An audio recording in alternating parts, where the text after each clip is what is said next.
칠흑 같은 어둠이 내려앉은 707 특수임무단 연병장에는 억수 같은 비가 쏟아지고 있었다. 거대한 서치라이트의 강렬한 불빛이 빗줄기를 가르며 진흙탕 위를 구르는 대원들을 비추었다. 그들의 거친 숨소리와 기합 소리는 빗소리에 묻혀 희미하게 들려왔지만 그들이 뿜어내는 열기만큼은 차가운 밤 공기를 뚫고 피어올랐다. 연단 위에는 검은 우의를 입은 한 여성이 미동도 없이 그 광경을 지켜보고 있었다. 그녀는 대한민국 육군 소장 강지원이었으며 살아있는 전설로 불리는 707 부대의 최고 지휘관이었다. 그녀의 눈빛은 퍼붓는 비보다 더 차갑고 날카롭게 빛나며 훈련 중인 대원들의 동작 하나하나를 놓치지 않고 있었다. 강지원은 단순한 고위 장교가 아니었다. 그녀는 특전사 하사관으로 군 생활을 시작해 자신의 능력만으로 보이지 않는 유리천장을 부수고 장군의 반열에 오른 입지전적인 인물이었다. 병사들은 그녀를 백호라고 부르며 두려워하면서도 깊이 존경했다. 훈련 상황을 점검하는 그녀의 자세에는 빈틈이 없었고 작은 실수 하나도 용납하지 않는 완벽주의적인 성향이 고스란히 드러났다. 차가운 빗물이 그녀의 모자챙을 타고 흘러내려 뺨을 적셨지만 그녀는 장갑 낀 손으로 난간을 꽉 쥔 채 시선을 떼지 않았다. 오늘 밤 훈련은 실전을 방불케 하는 고강도로 진행되고 있었고 그녀는 아직 만족스러운 표정을 짓지 않았다. 그때 그녀의 전투복 안주머니에서 미세하지만 분명한 진동이 느껴졌다. 훈련 중에는 절대로 개인적인 연락을 받지 않는 것이 그녀의 철칙이었기에 강지원은 잠시 무시하려 했다. 하지만 진동은 멈추지 않고 끈질기게 계속되었고 그것은 평범한 호출이 아님을 직감하게 했다. 그녀는 굳은 표정으로 안주머니에 손을 넣어 암호화된 개인 단말기를 꺼냈다. 발신자 정보가 없는 번호였지만 화면에 표시된 보안 코드는 이 연락이 군 내부 통신망을 우회하여 들어온 것임을 알리고 있었다. 빗줄기가 거세지는 가운데 그녀는 묘한 불안감을 느끼며 통화 버튼을 눌러 귀에 갖다 대었다. 수화기 너머에서는 거친 빗소리와 잡음만이 들려왔다. 강지원은 침묵을 지키며 상대방의 반응을 기다렸다. 잠시 후 끊어질 듯 위태로운 숨소리가 들려왔고 물기가 가득 어린 공포에 질린 목소리가 흘러나왔다. 그것은 성인 남성의 목소리였지만 마치 겁에 질린 어린아이처럼 떨리고 있었다. 상대방은 누구인지 밝히지도 못한 채 고통을 참는 듯한 신음을 흘렸다. 강지원의 미간이 좁혀졌다. 이 시간에 보안 회선을 뚫고 자신에게 전화를 걸 수 있는 사람은 극히 드물었다. 그녀는 직감적으로 상황이 심상치 않음을 깨달았다. 여보세요, 누구십니까? 소속과 이름을 밝히십시오. 강지원의 목소리는 낮고 단호했지만 그 안에는 상대방을 안심시키려는 의도가 담겨 있었다. 그러자 수화기 너머의 목소리가 흐느끼며 대답했다.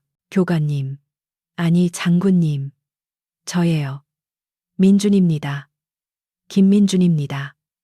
그 이름을 듣는 순간 강지원의 머릿속에 과거의 기억이 스쳐 지나갔다. 김민준, 사관학교 시절 그녀가 가장 아꼈던 제자 중 하나이자 불의를 보면 참지 못하던 정의로운 생도였다. 졸업 후 해병대에 지원했다는 소식은 들었지만 이렇게 연락이 올 줄은 꿈에도 몰랐다. 민준아, 무슨 일이야? 침착하게 말해봐. 지금 어디니? 강지원의 목소리 톤이 급격히 바뀌었다. 엄격한 지휘관의 가면이 벗겨지고 제자를 걱정하는 스승의 다급함이 묻어났다. 하지만 민준의 대답은 절망적이었다. 살려주세요. 교관님, 제발. 여기는 지옥입니다. 그들이 저를 죽이려고 합니다. 쿵 하는 둔탁한 소리와 함께 민준의 비명소리가 짧게 들렸다. 무언가 타격하는 소리, 그리고 거친 욕설이 배경음으로 들려왔다. 그것은 명백한 폭행의 현장이었다. 강지원의 손에 핏줄이 섰다. 김민준, 정신 차려. 위치가 어디야? 지금 당장 말해. 강지원이 소리쳤지만 돌아오는 것은 민준의 희미해져가는 목소리뿐이었다. 해병 1사단 3구역 폐창고. 그들이 무기를 전화는 뚝 끊겼다. 연결이 끊어진 단말기 화면을 바라보는 강지원의 눈동자가 흔들렸다. 단순한 가혹행위 수준이 아니었다. 살려달라는 말, 죽이려 한다는 말, 그리고 무기라는 단어. 이것은 군 내부의 심각한 범죄와 연관되어 있음을 시사했다. 그녀의 심장이 분노로 요동치기 시작했다. 비는 여전히 억수같이 쏟아지고 있었다. 강지원은 즉시 뒤에 대기하고 있던 부관 최소령을 불렀다. 최소령, 지금 당장 방금 걸려온 발신 위치 추적해. 오차 범위 1m 이내로 정확하게 뽑아내야 한다. 그리고 알파팀 전원 훈련 중지하고 즉시 집합시켜. 그녀의 목소리에는 서리빨 같은 냉기가 서려 있었다. 최소령은 영문을 모른 채 당황했지만 지휘관의 기세에 눌려 즉각 복창했다. 알겠습니다. 상황실에 바로 연결하겠습니다. 강지원은 연단 아래로 내려가며 머릿속으로 빠르게 작전을 구상했다. 이것은 공식적인 구조 요청 절차를 밟을 시간이 없었다. 몇 분 후 상황실에서 달려온 통신장교가 태블릿 PC를 내밀었다. 장군님, 발신 위치 확인되었습니다. 경북 포항 해병대 제1사단 외곽 해안가에 위치한 격리구역입니다. 현재 훈련 통제 구역으로 설정되어 있어 접근이 제한된 곳입니다. 강지원은 지도를 노려보았다. 민준이 말한 3구역 폐창고와 일치했다. 훈련 통제 구역이라는 명목은 외부의 시선을 차단하기 위한 완벽한 위장막일 가능성이 높았다. 그녀의 제자가 그곳에서 생명의 위협을 받고 있었다. 그녀는 망설임 없이 고개를 들었다. 헬기 띄워 블랙호크 3대 알파팀 전원 탑승한다. 무장은 실탄이다. 강지원의 명령에 최소령의 얼굴이 사색이 되었다. 장군님, 실탄이라니요. 게다가 타군의 부대입니다. 상부의 승인 없이 해병대 주둔지에 진입하는 것은 명백한 월권이며 자칫하면 무력 충돌로 번질 수 있습니다. 국방부에 보고부터 하고 헌병대를 파견하는 것이 절차에 맞습니다.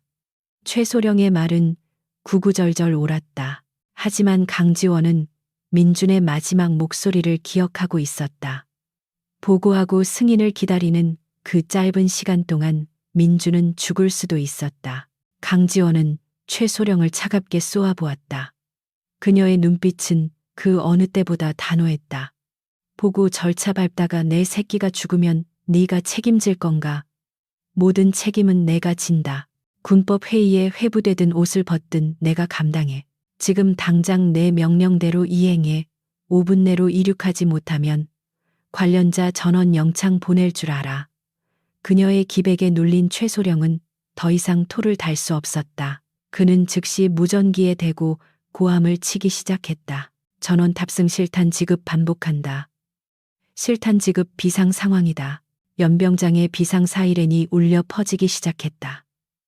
진흙탕을 구르던 알파팀 대원들은 사이렌 소리에 즉각 반응하여 일사불란하게 움직였다. 훈련용 공포탄 탄창을 제거하고 묵직한 실탄이 든 탄창을 결합하는 철그럭 소리가 빗소리 사이로 선명하게 들려왔다. 그들의 표정에서 훈련의 피로감은 사라지고 전장에 투입되는 전사의 비장함만이 남았다. 강지원은 헬기장으로 성큼성큼 걸어갔다. 그녀의 발걸음마다 튀어오르는 흙탕물은 그녀의 끓어오르는 분노를 대변하는 듯했다. 경납고 문이 열리고 블랙호크 헬기의 로터가 굉음을 내며 돌아가기 시작했다. 강한 하강풍이 주변의 빗방울을 사방으로 흩뿌렸다. 강지원은 헬기에 오르기 전 칠흑 같은 밤하늘을 잠시 올려다보았다. 번개가 치고 천둥이 울리는 악천후였다. 비행하기에 최악의 조건이었지만 그녀에게 선택권은 없었다. 그녀는 헬멧을 착용하고 통신기를 연결했다. 알파1, 여기는 백호. 우리는 지금 포항으로 간다. 목표는 아군 시설 내에 억류된 인질 구출이다. 저항하는 자는 누구든 적군으로 간주한다. 헬기 내부는 붉은 조명으로 가득 차 있었다. 대원들은 서로의 장비를 점검하며 긴장된 표정으로 지휘관의 다음 말을 기다렸다. 알파팀 팀장인 박 대위가 조심스럽게 물었다. 장군님, 교전 수칙을 명확히 해주십시오. 상대는 해병대입니다. 정말 발포 허가입니까? 이것은 매우 민감한 문제였다. 아군끼리의 총격전은 국가적인 스캔들이자 씻을 수 없는 비극이 될 것이기 때문이다. 하지만 강지원의 대답에는 일말의 망설임도 없었다. 그녀는 제자의 목숨을 위협하는 자들을 더 이상 전우로 보지 않았다. 상대가 먼저 위협을 가하거나 인질의 생명이 경각에 달렸다고 판단되면 즉시 제압한다. 필요하다면 다리를 쏴서라도 무력화시켜 사살은 최후의 수단이지만 우리 대원의 안전이 위협받을 때는 주저하지 마라. 모든 책임은 이 강지원이 진다. 그녀의 단호한 명령에 대원들의 눈빛이 매섭게 변했다. 그들은 지휘관을 전적으로 신뢰했다. 백호가 움직인다는 것은 그만큼 사안이 중대하고 정의가 그들 편에 있다는 것을 의미했다. 헬기는 거센 비바람을 뚫고 어둠 속으로 날아올랐다. 비행은 순탄치 않았다. 강한 돌풍이 헬기를 거칠게 흔들었고 빗방울이 기관총처럼 윈드실드를 때렸다. 조종사는 식은땀을 흘리며 조종관을 잡고 사투를 벌여야 했다. 그러나 강지원은 흔들리는 기체 안에서도 팔짱을 낀 채 굳건히 앉아 있었다. 그녀의 머릿속은 오로지 김민준을 구해야 한다는 생각뿐이었다. 과거 사관학교 시절 힘든 훈련을 끝까지 버텨내며 환하게 웃던 민준의 얼굴이 떠올랐다. 그 맑은 눈빛을 가진 청년이 지금 어떤 고통을 겪고 있을지 상상하니 가슴이 찢어질 듯 아팠다. 도착 10분 전입니다. 조종사의 목소리가 헤드셋을 통해 들려왔다. 멀리 해안선을 따라 흐릿한 불빛들이 보이기 시작했다. 포항이었다. 강지원은 지도를 다시 확인했다. 1사단 외곽의 3구역은 본부와 떨어져 있어 은밀한 작업을 하기에 최적의 장소였다. 민준이 언급한 무기 밀매가 사실이라면 그곳은 단순한 창고가 아니라 범죄의 소굴일 것이었다. 그리고 그 범죄를 덮기 위해 자신의 제자를 희생양으로 삼으려 하고 있었다. 그녀의 눈에서 살기가 뿜어져 나왔다. 그때 무전기에서 낯선 목소리가 들려왔다. 해병대 관제소였다. 여기는 해병 제1사단 관제소. 귀 기체는 현재 비행 금지 구역에 접근하고 있다. 즉시 항로를 변경하라. 반복한다. 즉시 회항하라. 불응시 대응 사격하겠다. 경고는 명확하고 위협적이었다. 1사단 측에서도 707 부대의 헬기가 접근하고 있다는 것을 레이더로 포착한 것이었다. 헬기 내부에는 긴장감이 감돌았다. 대원들의 시선이 일제히 강지원에게 쏠렸다. 회항할 것인가, 강행할 것인가. 강지원은 통신 스위치를 눌렀다. 여기는 육군 특수전 사령부 제7-107 특수임무단장 소장 강지원이다. 우리는 귀부대 내에서 발생한 긴급 구조 요청에 대응하기 위해 진입한다. 이것은 정당한 공무 집행이다. 당장 착륙 유도해. 그녀의 통보는 일방적이었다. 상대방은 잠시 침묵하더니 더욱 강경한 어조로 받아쳤다. 사전 협조되지 않은 진입은 허용할 수 없습니다. 이것은 사단장님의 명령입니다. 더 이상 접근하면 적대 행위로 간주하고 대공포를 가동하겠습니다. 대공포, 쏠 테면 쏴라. 강지원이 차갑게 내뱉었다. 우리는 3구역 창고 앞 연병장에 강제 착륙한다. 내 헬기에 흠집 하나라도 나면 그 즉시 제1사단을 적으로 간주하고 전면전을 불사하겠다. 들었나? 그녀의 호통에 관제소 측은 당황한 기색이 역력했다. 소장이 직접 헬기를 타고 온다는 사실, 그리고 전면전을 언급하는 그녀의 기세에 압도된 것이었다. 강지원은 조종사에게 손짓했다. 무시하고 그대로 진입해. 고도 낮추고 전술 비행으로 접근한다. 헬기는 급강하하며 해면을 스치듯 날아갔다. 레이더의 추적을 피하기 위한 저공 비행이었다. 파도가 헬기의 하단부를 위협할 정도로 높게 일렁였지만 조종사는 솜씨 좋게 기체를 제어했다. 잠시 후 어둠 속에서 거대한 철조망과 함께 낡은 창고 건물이 모습을 드러냈다. 빗속에서도 창고 주변을 지키고 있는 무장 병력들의 모습이 보였다. 그들은 헬기의 소리를 듣고 당황하며 총구를 하늘로 겨누고 있었다. 상황은 일촉즉발이었다. 착륙 준비대원들 하강 즉시 경계태세 갖춰 강지원의 명령이 떨어지자마자 헬기는 창고 앞 공터에 거칠게 내려앉았다. 랜딩 기어가 땅에 닿기도 전에 문이 열렸고 알파팀 대원들이 빗속으로 뛰어내렸다. 그들은 순식간에 부채꼴 모양으로 산계하여 창고 입구를 조준했다. 해병대 경계병들도 당황하며 총을 겨눴지만 최정예 707 대원들의 압도적인 기세와 살기에 눌려 섣불리 방아쇠를 당기지 못했다. 마지막으로 강지원이 헬기에서 내렸다. 검은 우의 자락을 휘날리며 걸어나오는 그녀의 모습은 마치 지옥에서 올라온 사신과도 같았다. 헬기의 로터 바람과 쏟아지는 비가 그녀를 가로막았지만 그녀는 개의치 않고 뚜벅뚜벅 앞으로 걸어나갔다. 그녀의 앞을 가로막은 해병대 중위가 떨리는 목소리로 소리쳤다. 멈추십시오. 이곳은 통제 구역입니다. 더 이상 오시면 발포하겠습니다. 강지원은 그를 싸늘하게 내려다보며 권총을 뽑아들었다. 이제 전쟁의 시작이었다. 폭우가 쏟아지는 해병대 제1사단 외곽 초소 앞은 팽팽한 긴장감으로 터질 듯했다. 707 특수임무단을 태운 블랙호크 헬기의 로터가 멈추지 않고 돌아가며 거센 바람을 일으키고 있었고 그 바람은 빗줄기를 수평으로 날려 병사들의 시야를 가렸다. 강지원 소장의 앞을 가로막은 것은 새파랗게 젊은 해병대 중위였다. 그는 우비를 입고 있었지만 헬멧 아래로 흘러내리는 것이 빗물인지 식은땀인지 분간할 수 없을 정도로 얼굴이 젖어 있었다. 그의 손에는 K 소총이 들려 있었고 총구는 미세하게 떨리고 있었지만 분명히 강지원의 가슴팍을 향하고 있었다. 그는 자신의 눈앞에 있는 여성이 군내에서 어떤 위상을 가진 인물인지 익히 들어 알고 있었지만 직속상관의 명령을 어길 수는 없는 노릇이었다. 강지원은 중위의 총구를 전혀 개의치 않는다는 듯 한 발짝 더 다가갔다.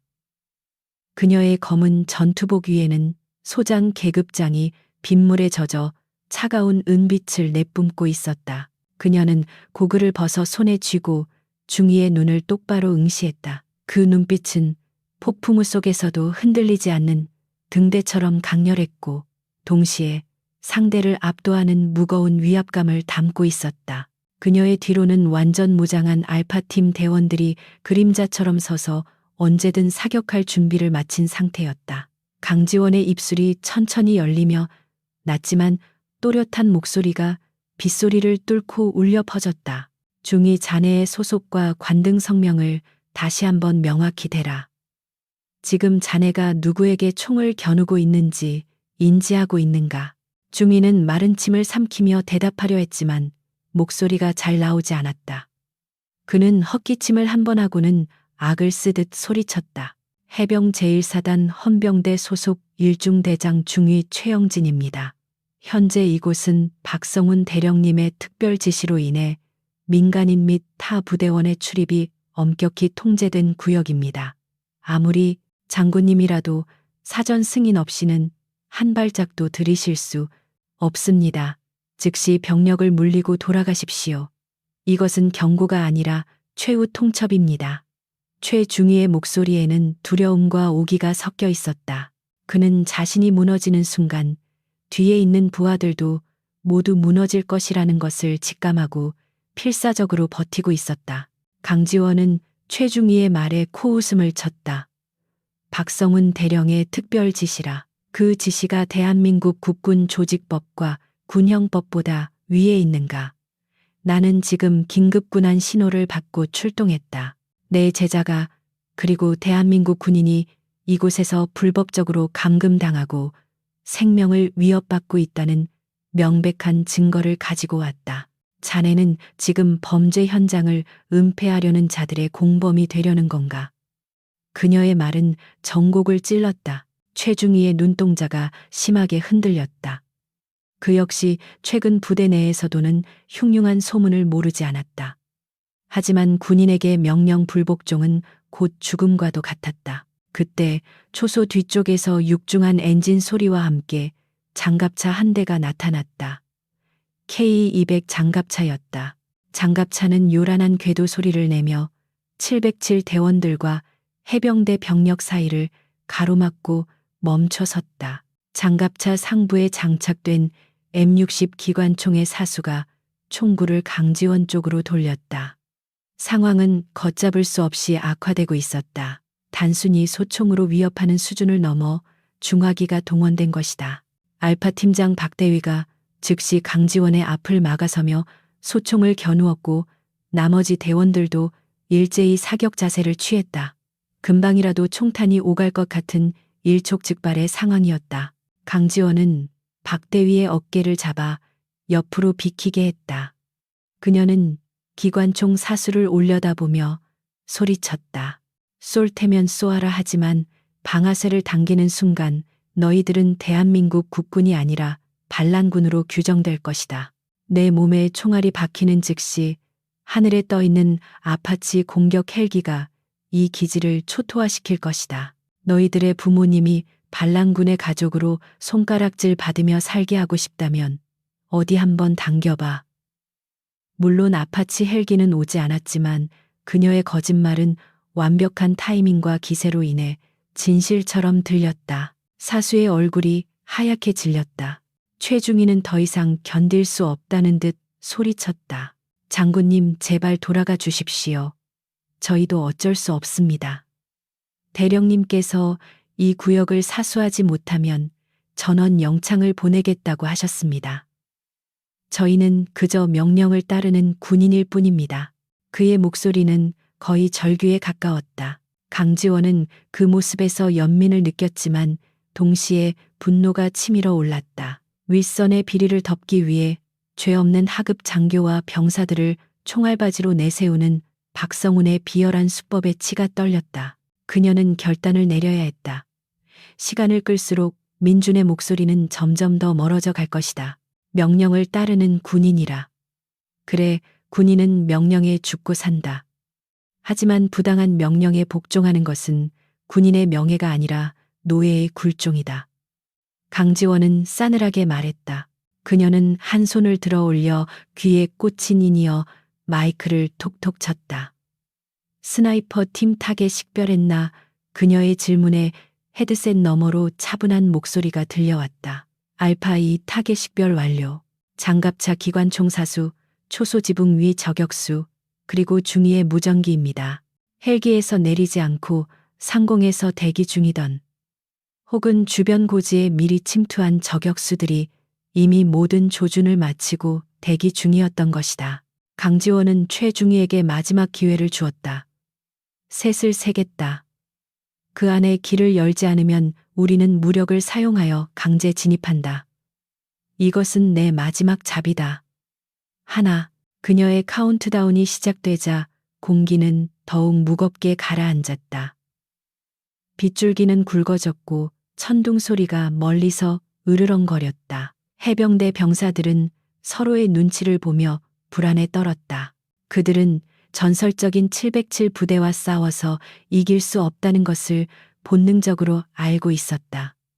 하지만 물러설 곳도 없었다. 둘, 강지원의 목소리는 건조했다.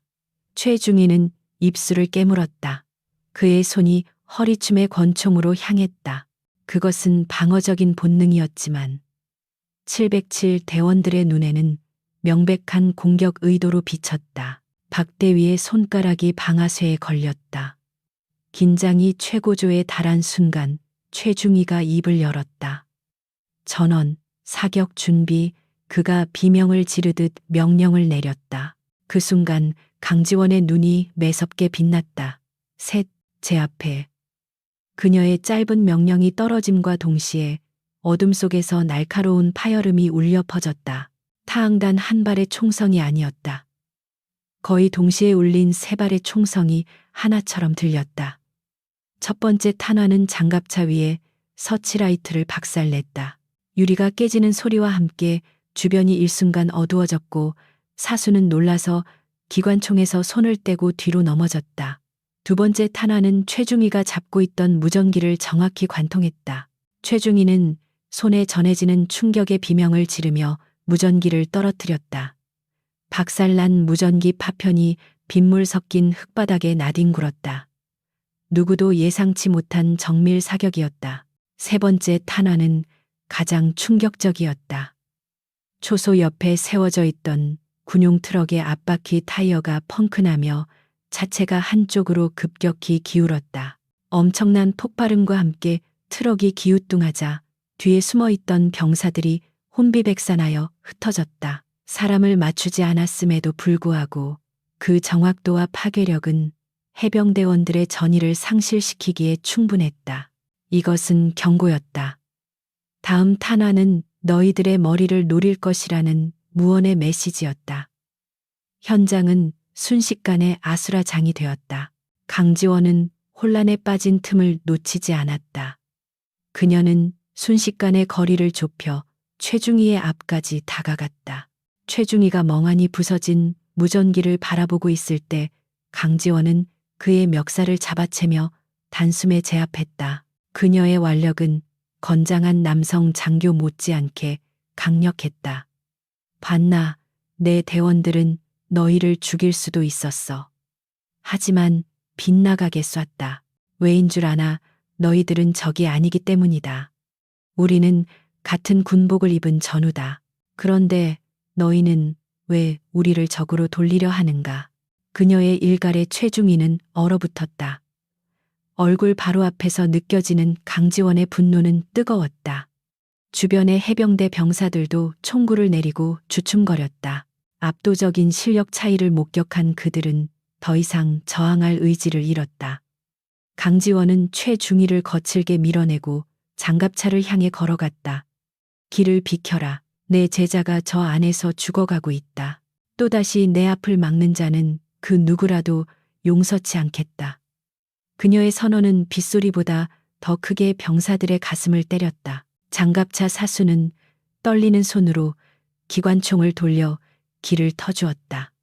병사들도 하나둘씩 양옆으로 물러서며 707 부대를 위한 길을 만들었다. 그것은 패배라기보다는 압도적인 카리스마에 대한 경외심에 가까웠다. 강지원은 뒤도 돌아보지 않고 열린 길을 따라 걸어 들어갔다. 알파팀 대원들이 신속하게 대형을 유지하며 그녀를 호위했다. 그들의 발소리가 진흙탕을 밟으며 척척 소리를 냈다. 이제 1차 저지선은 뚫렸다. 하지만 진짜 위험은 저 어둠 속 폐창고 안에 도사리고 있었다. 창고로 향하는 길은 관리가 되지 않아 자풀이 무성했고 곳곳에 녹슨 철골 구조물들이 흉물스럽게 방치되어 있었다. 빗물 웅덩이를 밟을 때마다 흙탕물이 튀어 올랐지만 강지원의 발걸음은 늦춰지지 않았다. 그녀의 머릿속에는 오직 김민준을 찾아야 한다는 일념뿐이었다. 창고가 가까워질수록 불길한 예감은 더욱 짙어졌다. 창고 입구에는 희미한 불빛이 새어나오고 있었지만 인기척은 느껴지지 않았다. 마치 거대한 괴물이 입을 벌리고 먹잇감을 기다리는 형상이었다. 진입조 선두에 서라. 폭발물 탐지하며 이동해. 함정이 있을 수 있다. 박 대위가 낮은 목소리로 지시했다. 대원들은 야간 투시경을 내리고 신중하게 접근했다. 강지원은 권총을 양손으로 파지하고 주변을 경계했다. 빗소리 외에는 아무런 소리도 들리지 않는 적막함이 오히려 더 큰 공포를 자아냈다. 이곳에서 무슨 일이 벌어지고 있는지, 박성훈 대령은 도대체 무엇을 숨기고 있는지, 모든 진실이 저 문 뒤에 있었다. 그녀는 깊은 숨을 들이쉬었다. 폐부 깊숙이 차가운 공기가 들어왔다. 창고 정문에 다다랐을 때 굳게 닫혀있던 철문이 끼익 소리를 내며 아주 조금 열려있는 것을 발견했다. 누군가 급하게 들어가거나 도망친 흔적이었다. 강지원은 문틈 사이로 손전등을 비췄다. 바닥에 핏자국이 보였다. 빗물에 씻겨 희미해졌지만 분명한 붉은 선혈이었다. 그 핏자국은 창고 안쪽 깊숙한 곳으로 이어지고 있었다. 강지원의 심장이 쿵하고 내려앉았다. 민준의 피일까? 아니면 또 다른 희생자의 피일까? 진입한다. 저항하면 즉시 사격해. 강지원이 짧게 명령했다. 대원 하나가 문을 발로 걷어찼다. 쾅 하는 소리와 함께 철문이 활짝 열렸다. 내부에 퀴퀴한 곰팡이 냄새와 비릿한 피 냄새가 훅 끼쳐왔다. 어둠 속에서 번개처럼 번뜩이는 707 대원들의 전술 조명이 창고 내부를 훑었다. 그곳에는 상상조차 하지 못한 끔찍한 광경이 그들을 기다리고 있었다. 강지원은 입술을 깨물었다. 이제부터는 훈련이 아닌 진짜 전쟁이었다. 창고 내부는 바깥의 빗소리가 무색할 정도로 고요하고 습한 공기로 가득 차 있었다. 천장에 매달린 몇 개의 낡은 나트륨 등이 웅웅거리며 깜박였고 그 희미한 주황색 불빛 아래로 거대한 나무 상자들이 미로처럼 쌓여 있었다. 알파팀 대원들은 소리 없이 움직이며 사각지대를 하나씩 지워나갔다. 그들의 군함이 창은 부드러운 고무 재질로 되어 있어 젖은 시멘트 바닥 위에서도 거의 소음을 내지 않았다. 강지원은 대원들의 뒤를 따르며 주변을 예리하게 살폈다. 공기 중에 떠도는 냄새는 단순한 곰팡내나 기름 냄새가 아니었다. 그것은 화약 냄새와 비릿한 피 냄새가 뒤섞인 전장의 냄새와 흡사했다. 이곳에서 오랫동안 은밀한 작업이 이루어졌음을 짐작게 하는 흔적들이 곳곳에 남아 있었다. 그때 쌓여있는 화물 상자들 뒤편에서 인기척이 느껴졌다. 알파 1박 대위가 주먹을 들어 정지 신호를 보냈다. 대원들은 즉시 엄폐물 뒤로 몸을 숨기고 총구를 소리나는 쪽으로 겨눴다. 누구냐 움직이면 쏜다. 박 대위의 날카로운 외침이 창고 안에 메아리쳤다. 잠시 후 어둠 속에서 검은색 전술 조끼를 착용한 무장 병력 10여 명이 모습을 드러냈다. 그들은 해병대 정복이 아닌 소속을 알 수 없는 검은색 전투복을 입고 있었으며 손에는 K1 기관단총이 들려 있었다. 그들의 눈빛은 일반 사병의 그것과는 달랐다. 살기가 등등하고 훈련된 자들의 눈빛이었다. 박성훈 대령이 키우는 사병 조직이 분명했다. 상대 측 리더로 보이는 자가 앞으로 나서며 거만하게 말했다. 이곳은 통제 구역이다. 육군 나부랭이들이 감히 어디라고 기어들어와 살아서 나가고 싶으면 당장 무기 버리고 무릎 꿇어라. 그는 강지원의 계급장을 보고도 전혀 위축되지 않았다. 오히려 비웃음을 흘리며 방아쇠에 손가락을 걸었다. 강지원은 그자의 태도에서 이곳이 군법이 통하지 않는 무법지대임을 확신했다. 그녀는 천천히 대원들 앞으로 걸어나갔다. 육군 나부랭이라. 자네는 상관에 대한 예우도 배우지 못했나 보군. 소속과 관등 성명을 대라.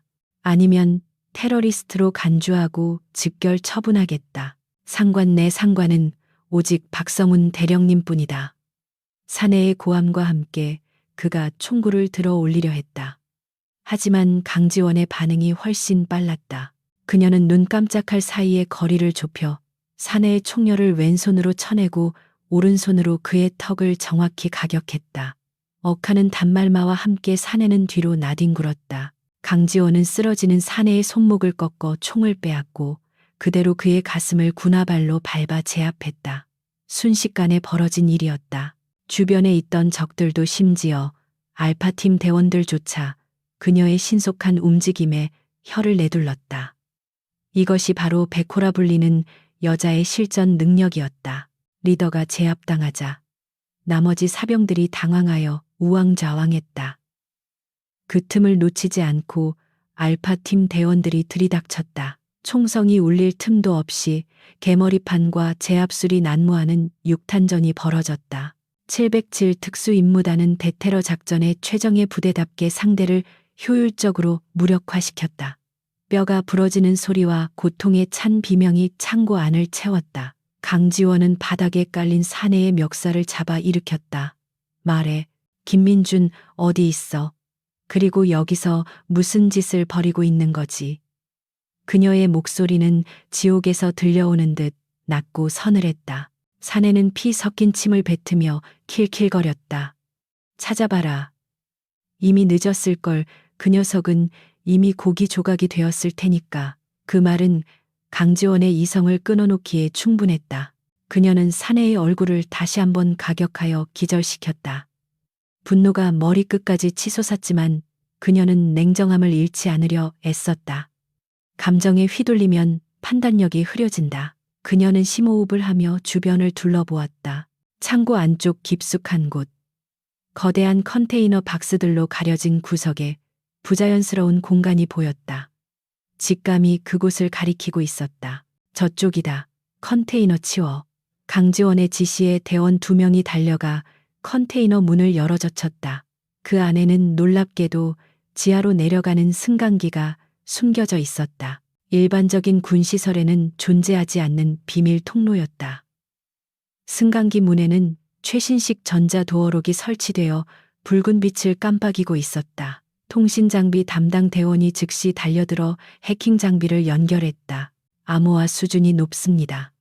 군용 코드가 아니라 사설 보안 시스템입니다. 뚫는데 시간이 좀 걸리겠습니다. 대원의 이마에 땀방울이 맺혔다. 1분 1초가 급한 상황이었다. 강지원은 초조함을 억누르며 주변에 쌓인 나무 상자 중 하나를 뜯어보았다. 상자 뚜껑이 열리자 기름 종이에 쌓인 검은 물체가 드러났다.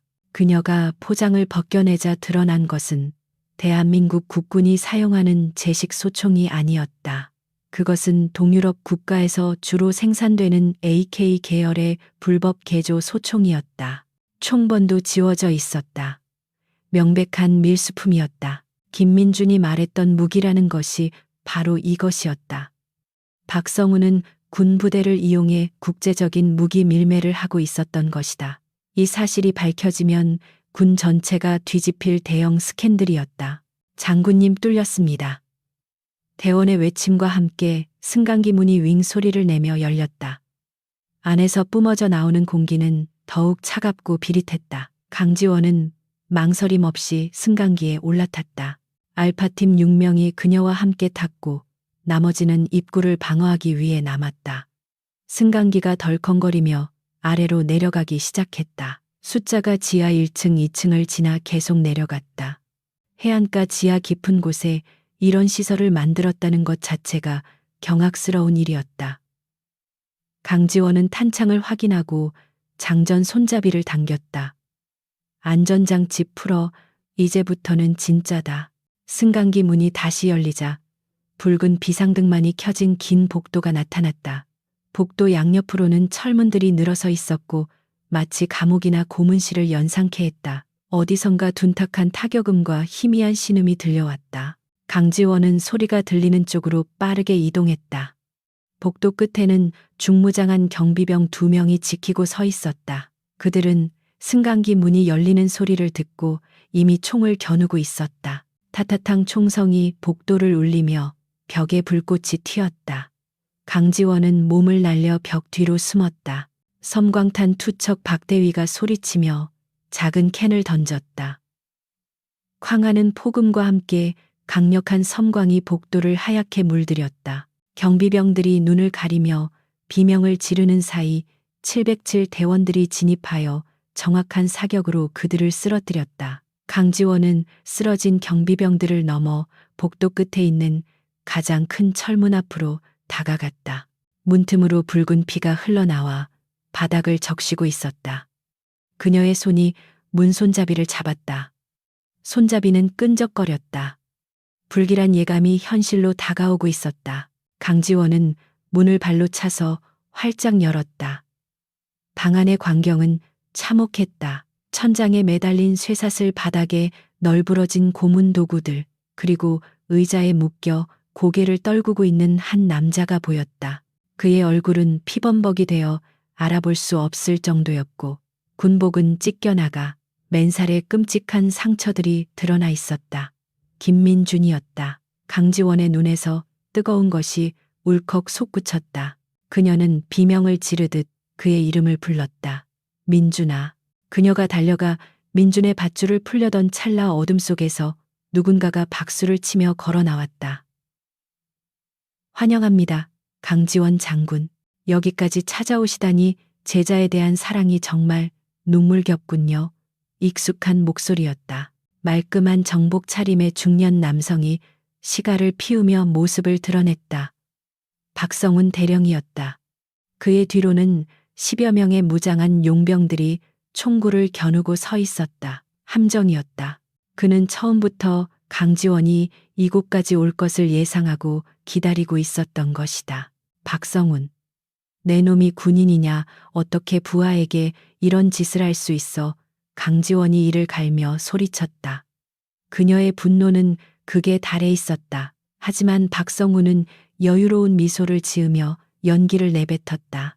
군인, 그런 고리타분한 소리는 집어치우시오. 여기는 비즈니스의 현장입니다. 저 녀석은 내 사업을 망치려든 쥐새끼일 뿐이고, 그리고 장군님, 당신도 이제 그 쥐새끼와 운명을 같이 하게 될 겁니다. 무단 침입에 반란 혐의까지 뒤집어 쓰고 말이죠. 박성훈의 신호에 용병들이 포위망을 좁혀왔다. 수적으로는 명백한 열세였다. 게다가 민준이 인질로 잡혀 있는 상황이었다. 강지원은 민준의 축 늘어진 어깨를 감싸 안으며 주위를 둘러보았다. 탈출구는 보이지 않았다. 하지만 그녀의 눈빛은 절망 대신 더욱 차가운 투지로 불타오르고 있었다. 그녀는 백호였다. 궁지에 몰린 호랑이는 더욱 사나워지는 법이다. 알파팀 델타 포메이션, 방어태세 갖춰. 그녀가 낮게 속삭였다. 후회하게 될 거다, 박성훈. 오늘 내 놈은 내 손에 죽는다. 강지원의 선전포고에 박성훈은 비웃으며 손짓했다. 죽여라. 그 순간 방 안은 총성으로 가득 찼다. 707 대원들은 인간 방패를 형성하며 강지원과 민준을 보호했고, 강지원은 한 손으로 민준을 부축하고 다른 한 손으로 권총을 난사했다. 좁은 공간에서의 난전이 시작되었다. 총알이 빗발치고 파편이 튀는 아비규환 속에서 강지원은 오직 민준을 살려나가겠다는 일념 하나로 움직였다. 총격전의 소음 속에서 민준이 희미하게 눈을 떴다. 흐릿한 시야 속에 강지원의 얼굴이 보였다. 교관. 님. 그의 목소리는 모기 소리보다 작았다. 강지원은 사격 중에도 그를 내려다보며 안심시키듯 말했다. 그래 민준아, 내가 왔다. 조금만 참아, 반드시 데리고 나갈 테니까. 그녀의 목소리는 떨리고 있었지만 힘이 있었다. 그것은 제자에게 하는 약속이자 자신에게 거는 최면이었다. 이 지옥 같은 곳에서 반드시 살아남아야 했다. 전투는 치열했다. 용병들은 훈련된 살인 기계들이었지만 707 대원들의 조직력과 정신력을 당해내지는 못했다. 하나둘씩 용병들이 쓰러져 나갔다. 하지만 알파팀 대원들도 부상을 입기 시작했다. 박대위가 어깨에 총상을 입고 주저앉았다. 상황은 점점 악화되고 있었다. 그때 강지원의 눈에 방 한 구석에 쌓여있는 드럼통들이 들어왔다. 붉은색 해골 마크가 그려진 인화성 물질이 든 통이었다. 위험한 도박이었지만 선택의 여지가 없었다. 박대위 30방향 드럼통 쏴버려. 강지원의 외침에 박대위는 고통을 참고 즉시 총구를 돌렸다. 드럼통을 향해 발사된 총알이 철판을 뚫자마자 거대한 폭발이 일어났다. 광화염이 솟구치며 용병들을 덮쳤고 방 안은 순식간에 불바다로 변했다. 스프링클러가 작동하며 물이 쏟아져 내렸지만 불길은 쉽게 잡히지 않았다. 혼란을 틈타 박성훈이 뒷문으로 도망치는 모습이 보였다. 놓치지 마. 강지원은 민준을 대원들에게 맡기고 박성훈의 뒤를 쫓았다. 폭발의 여파로 무너져 내린 천장 파편들이 박성훈이 도주한 비상 통로를 완전히 막아버렸다. 자욱하게 피어오른 먼지와 화약 연기가 지하 벙커를 가득 채웠고 스프링클러에서 쏟아지는 물줄기가 바닥의 핏물과 섞여 검붉은 강을 이루고 있었다. 강지원은 막혀버린 통로를 잠시 노려보았지만 이내 이를 악물고 발길을 돌렸다. 지금 당장 도망친 쥐새끼를 쫓는 것보다 죽음의 문턱에서 신음하고 있는 제자를 살리는 것이 급선무였다. 그녀는 물바다가 된 바닥을 가로질러 알파팀 의무 담당관인 서중사가 김민준의 상태를 살피고 있는 곳으로 다급하게 달려갔다. 서중사는 땀과 빗물로 범벅이 된 얼굴로 민준의 찢어진 군복을 걷어내고 있었다. 드러난 민준의 몸은 그야말로 처참했다. 성한 구석이라곤 찾아볼 수 없을 정도로 온몸이 멍과 상처로 뒤덮여 있었다. 서중사가 떨리는 목소리로 보고했다. 상태가 매우 위중합니다. 장군님, 다발성 늑골 골절에 의한 기흉이 의심되고 복부에는 심각한 내상이 있습니다. 무엇보다 장시간의 고문으로 인한 탈수와 쇼크가 겹쳐 혈압이 위험 수치까지 떨어졌습니다. 이대로라면 10분을 넘기기 힘듭니다.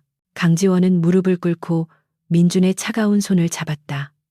얼음장처럼 차가운 체온이 장갑 너머로 전해져 왔다. 과거 사관학교 시절 그 누구보다 강인한 체력과 정신력을 자랑하던 해병대 장교의 모습은 온데간데 없었다. 오직 고통에 일그러진 창백한 얼굴만이 그가 겪었을 지옥 같은 시간을 짐작게 했다. 강지원의 가슴 깊은 곳에서 뜨거운 것이 울컥 치밀어 올랐다. 이것은 전쟁터에서 적에게 당한 부상이 아니었다. 믿었던 전우와 상관에게 당한 배신의 상처였다. 민준아, 내 목소리 들리니? 교관님 왔다. 정신줄 놓으면 안 돼. 알겠어. 강지원이 민준의 귓가에 대고 호소하듯 외쳤. 민준의 눈꺼풀이 파르르 떨리더니 아주 느릿하게 떠졌다. 초점이 맞지 않는 탁한 눈동자가 허공을 헤매다가 간신히 강지원의 얼굴을 찾아냈다. 그의 입술이 달싹였지만 목소리는 나오지 않았다. 그는 피 섞인 거품을 입가에 흘리며 무언가를 말하려 애쓰고 있었다. 강지원은 귀를 그의 입술 가까이 가져다 대었다. 교관님, 저기 벽 뒤에. 민준의 목소리는 모기 소리보다 작았고 숨이 뚝뚝 끊어지고 있었다. 그는 간신히 손가락을 들어 방 안쪽의 벽면을 가리켰다. 박성훈이 도망치기 전까지 머물던 책상 뒤편의 벽이었다. 겉보기에는 평범한 콘크리트 벽처럼 보였지만 민준의 눈빛은 확신에 차 있었다. 강지원은 고개를 끄덕이며 그의 손을 꽉 쥐어주었다. 알았다. 말하지 마. 힘아껴. 강지원은 즉시 박대위에게 눈짓했다. 박대위. 민준이가 가리킨 저 벽을 조사해. 뭔가 있다. 박대위와 대원 2명이 즉시 벽면으로 다가갔다. 그들은 전술 조명으로 벽을 비추며 꼼꼼히 살폈다. 잠시 후 박대위가 벽에 걸린 대형 작전 지도 뒤에서 미세한 틈새를 발견했다. 지도를 뜯어내자 그 뒤에는 지문 인식기가 달린 소형 금고가 매립되어 있었다. 이것은 단순한 무기고가 아니라 박성훈의 모든 비밀이 숨겨진 금고였던 것이다. 폭파해. 강지원의 짧고 단호한 명령이 떨어졌다. 기술부사관이 소형 성형 작약을 금고의 경첩 부위에 부착했다. 폭파 준비 완료. 셋, 둘, 하나. 쾅하는 둔탁한 소음과 함께 금고 문이 찌그러지며 튕겨나갔다. 연기가 거치자 드러난 금고 안에는 현금 다발이나 금괴가 아닌 대용량 외장 하드디스크와 두꺼운 서류 파일들이 빼곡히 들어있었다. 그것들은 박성훈이 목숨처럼 지키려 했던, 그리고 김민준을 죽여서라도 덮으려 했던 진실의 파편들이었다. 강지원은 서류 파일을 꺼내 첫 장을 넘겼다. 그곳에 적힌 내용은 그녀의 상상을 초월하는 것이었다. 단순한 무기 밀매가 아니었다. 이권 개입, 군사 기밀 유출, 그리고 마약 밀수 조직과의 연계까지 상세히 기록되어 있었다. 더욱 충격적인 것은 거래 장부에 적힌 이름들이었다. 군단급 지휘관, 국방부 고위 관료, 심지어 정치권 인사들의 실명이 줄줄이 나열되어 있었다. 박성훈은 이 거대한 부패 카르텔의 현장 관리인에 불과했고 그 배후에는 대한민국을 움직이는 거물들이 도사리고 있었다. 이것 때문이었군. 강지원의 손이 부들부들 떨렸다. 김민준은 우연히 혹은 의도적으로 이 엄청난 비밀에 접근했던 것이다. 정의감 넘치는 그가 이것을 묵인할 리 없었을 것이고 박성훈과 그 일당은 그를 회유하려다 실패하자 제거하기로 마음먹은 것이었다. 이 고문실은 단순히 정보를 캐내기 위한 곳이 아니라 민준의 의지를 꺾고 그를 폐인으로 만들어 영원히 입을 다물게 하려는 목적이었다. 서류 한쪽에는 김민준 처리 계획이라는 끔찍한 제목의 문서도 포함되어 있었다. 그때 서중사의 다급한 외침이 들려왔다. 장군님, 환자 쇼크 왔습니다. 심정지입니다. 강지원은 서류를 내던지고 민준에게 달려갔다. 심전도 모니터가 요란한 경고음을 내며 일자선을 그리고 있었다. 서중사가 즉시 심폐소생술을 시작했다. 하나 둘 셋 넷 흉부를 압박하는 둔탁한 소리가 지하 벙커에 울려 퍼졌다. 강지원은 민준의 창백한 얼굴을 보며 입술을 깨물었다. 네가 밝혀낸 진실을 네 눈으로 봐야 할 것 아니야. 제발 숨을 쉬어. 강지원은 무전기를 집어들어 악을 썼다. 헬기 당장 착륙해. 당장. 그러나 수화기 너머 조종사의 목소리는 난처함으로 가득 차 있었다. 여기는 알파 1 착륙 불가합니다. 현재 해병대 병력이 활주로를 차량으로 막고 대공화기를 조준하고 있습니다. 접근 시 격추하겠다는 경고를 받았습니다. 박성훈이 도망치면서 외부에 손을 쓴 것이 분명했다. 자신의 치부를 덮기 위해 아군의 헬기까지 격추하려 드는 광기에 강지원은 치를 떨었다. 격추 웃기지 말라고 해. 강지원의 눈빛이 야수처럼 변했다. 그녀는 무전 채널을 전체 개방으로 돌리고 해병대 주파수에 직접 접속했다. 여기는 육군 특수전사령부 소장 강지원이다. 지금 내 헬기의 착륙을 방해하는 자가 누구냐? 너희들은 지금 아군의 생명을 구하려는 구조 헬기를 향해 총구를 겨누고 있다. 내 제자가 죽으면 그 책임은 방아쇠를 당긴 너희 모두가 져야 할 것이다. 당장 차량 치우고 길을 열어라. 3분 준다. 그 안에 열지 않으면 내 모든 권한을 동원해 너희 부대를 반란군으로 규정하고 초토화시키겠다. 그녀의 서슬퍼런 일갈은 해병대 통신망 전체에 울려 퍼졌다. 잠시 정적이 흘렀다. 현장 지휘관들도 갈등하고 있을 것이 분명했다. 박성훈의 명령을 따를 것인가? 아니면 눈앞의 명백한 상황과 양심을 따를 것인가? 그때 심폐소생술을 하던 중사가 외쳤다. 심박 돌아왔습니다. 하지만 미약합니다. 지금 당장 이송해야 합니다. 민준이 기적적으로 숨을 틔웠지만 시간은 정말 얼마 남지 않았다. 들었나? 환자가 살아있다. 당장 길 열어. 강지원이 다시 한번 소리쳤다. 마침내 밖에서 헬기 조종사의 목소리가 들려왔다. 해병대 병력이 차량을 이동시키고 있습니다. 착륙 공간 확보되었습니다. 진입합니다. 양심 있는 병사들이 움직인 것이다. 혹은 강지원의 기세에 눌린 것이든 상관없었다. 중요한 것은 길이 열렸다는 사실이었다.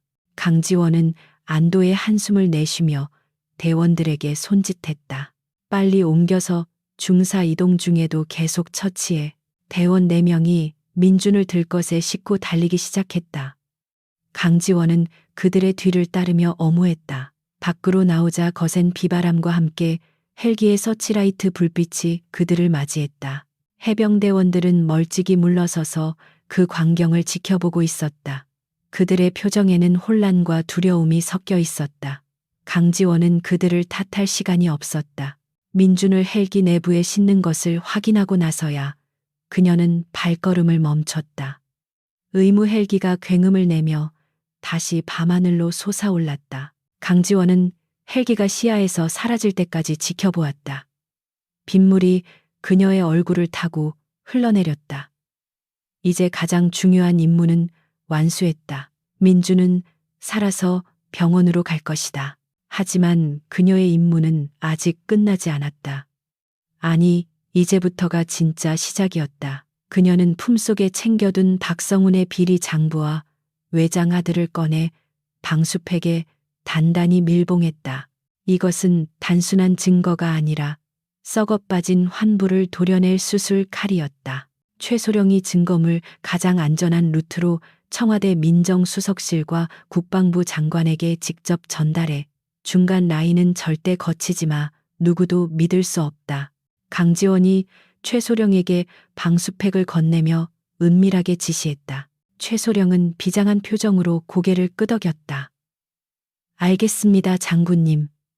목숨 걸고 전달하겠습니다. 그런데 장군님은 안 가십니까? 최소령이 의아한 듯 물었다. 모든 상황이 정리된 것은 아니었지만 지휘관이 굳이 현장에 남을 이유는 없었다. 강지원은 고개를 저었다. 그녀의 시선은 어둠 속에 잠긴 해병대 본부 건물을 향하고 있었다. 그곳 어딘가에 박성훈이 숨어 있을 것이다. 나는 남는다. 아직 청소하지 못한 쓰레기가 남아있어. 내 손으로 직접 마무리 짓겠다.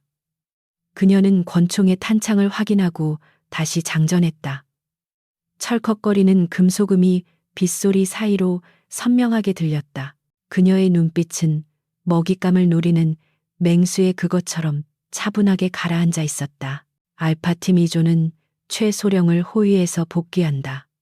1조는 나와 함께 남는다. 사냥은 아직 끝나지 않았다. 강지원의 명령에 대원들은 일사불란하게 움직였다. 절반은 헬기를 타고 떠났고 남은 정예 요원들은 그녀의 뒤에 섰다. 이제 그녀를 막을 수 있는 것은 아무것도 없었다. 그녀는 박성훈이 도망친 방향을 짐작하고 있었다. 그는 자신의 권력을 이용해 마지막 발악을 할 수 있는 곳, 즉 사단 지휘 통제실로 향했을 것이다. 강지원은 비에 젖은 머리카락을 쓸어 넘기며 앞으로 걸어 나갔다.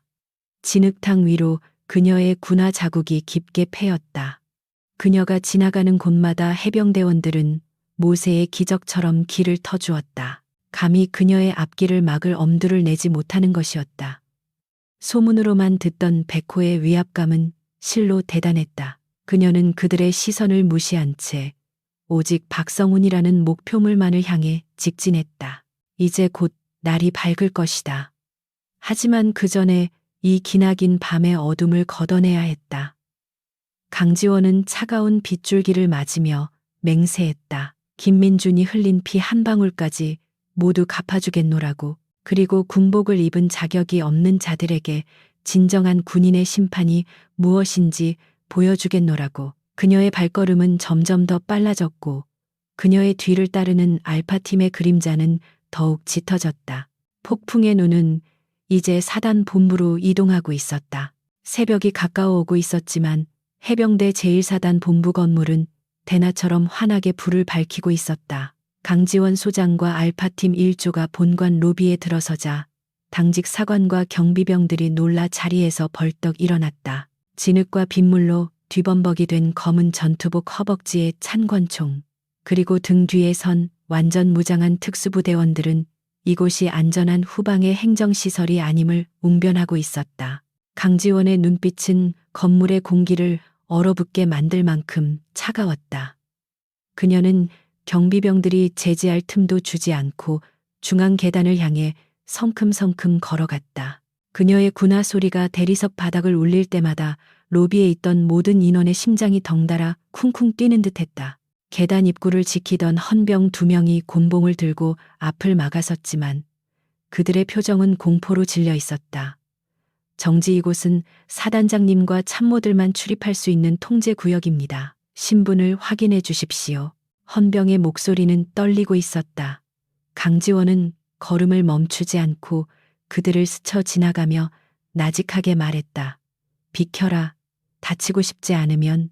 그녀의 몸에서 뿜어져 나오는 살기는 훈련받은 병사들조차 위축되게 만들기에 충분했다.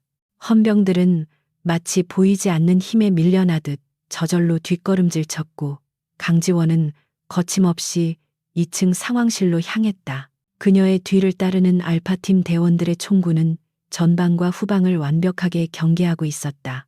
2층 복도는 팽팽한 긴장감으로 가득 차 있었다. 박성훈 대령의 직속 부하들로 보이는 장교들이 복도에 나와 웅성거리고 있었지만 누구도 선뜻 강지원의 앞을 막지 못했다. 이미 3구역 창고에서 벌어진 일과 헬기 착륙 사건이 소문으로 퍼진 탓이었다. 강지원은 그들의 시선을 무시한 채 상황실 문 앞에 섰다. 그녀는 심호흡을 한 번 하고 거칠게 양쪽 문을 밀어젖혔다. 쾅 하는 소리와 함께 문이 벽에 부딪혔고 상황실 내부의 모든 시선이 그녀에게 쏠렸다. 수많은 모니터와 지도들이 반짝이는 방 한가운데 박성훈 대령이 팔짱을 낀 채 서 있었다. 박성훈은 강지원을 보자마자 비릿한 웃음을 지었다. 그는 겉보기에는 여유로워 보였지만 눈동자 깊은 곳에는 당혹감과 분노가 이글거리고 있었다. 그는 천천히 강지원에게 다가오며 입을 열었다. 강지원 소장 정말 대단하시군. 남의 부대에 쳐들어와서 깽판을 치고 내 부하들을 다치게 하고도 제 발로 여기까지 걸어오다니. 이게 대한민국 장군이 할 짓인가? 아니면 특전사 출신이라서 군법 따위는 무시해도 된다고 배운 건가? 그의 목소리에는 비아냥과 조롱이 섞여 있었다. 그는 주변의 참모들을 의식하며 자신의 정당성을 주장하려 애쓰고 있었다. 강지원은 박성훈의 도발에 흔들리지 않았다. 그녀는 천천히 고글을 벗어 테이블 위에 올려놓고 박성훈을 똑바로 응시했다. 군법 자네 입에서 그 단어가 나오다니 역겹군. 자네가 3구역 지하 벙커에서 저지른 짓은 군법은커녕 인간의 도리조차 저버린 범죄였다. 내 제자를 납치하고 고문해서 입을 막으려 했던 게 누구지?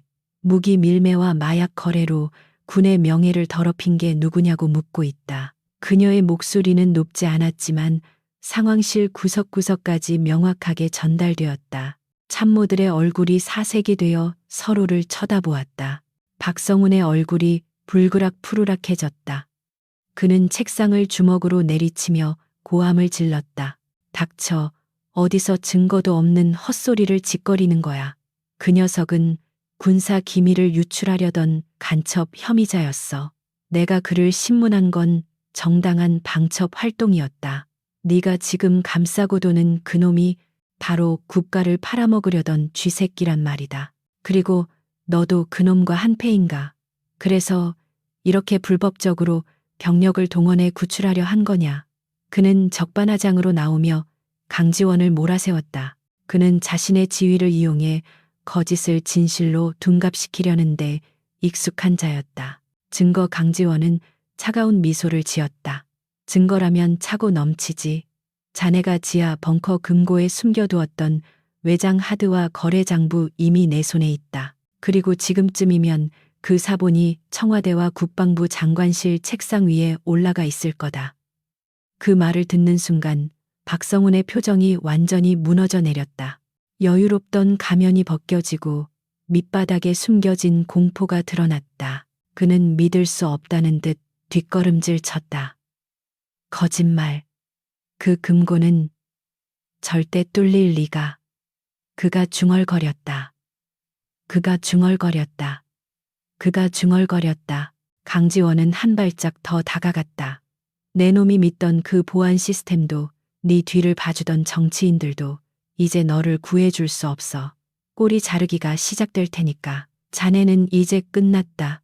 박성훈. 군복을 벗는 것으로 끝나지 않을 거야. 평생을 감옥에서 썩게 될 테니까. 그녀의 선고는 잔인하리만큼 냉정했다. 박성훈은 벼랑 끝에 몰린 짐승처럼 헐떡거렸다. 그는 자신의 모든 것이 무너져 내리는 환영을 보았다. 권력, 명예, 돈, 그동안 쌓아올린 모든 탑이 모래성처럼 허물어지고 있었다. 그때 박성훈의 눈이 상황실 구석에 있는 메인 서버렉으로 향했다.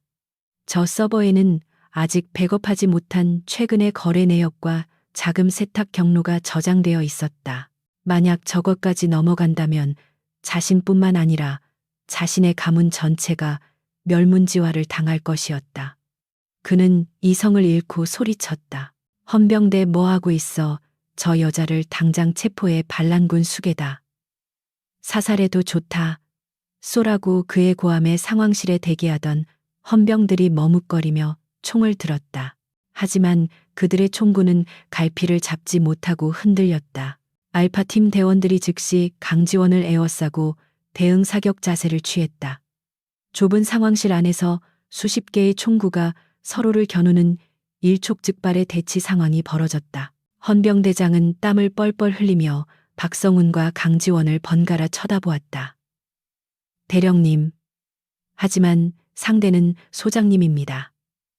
체포 영장도 없이 헌병대장이 망설이자 박성훈은 직접 허리춤에서 권총을 뽑아들었다. 비겁한 놈들, 내가 직접 하겠다. 그는 미친 사람처럼 웃으며 강지원을 향해 방아쇠를 당기려 했다. 타앙 총성이 울렸지만 쓰러진 건 강지원이 아니었다.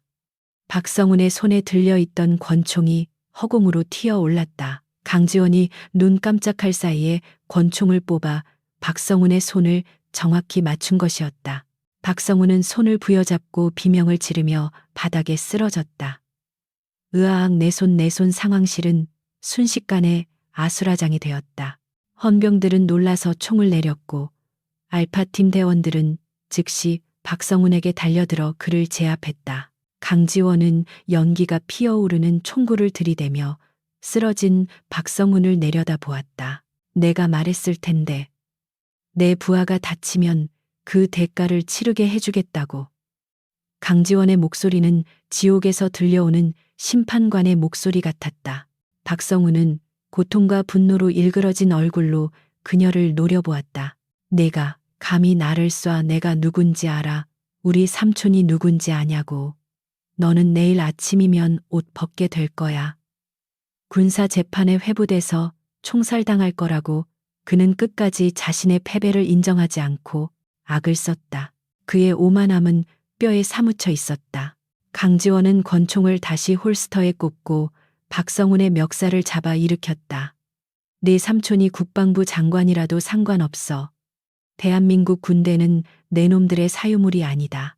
그리고 나는 옷 벗을 각오로 여기 왔다. 하지만 너처럼 더러운 이유 때문이 아니라 내 부하를 지키기 위해서다. 그게 너와 나의 차이다. 그녀는 박성훈을 거칠게 밀어 바닥에 내동댕이 쳤. 박성훈은 바닥을 구르며 신음했다. 참모들과 헌병들은 그 모습을 멍하니 지켜볼 뿐이었다.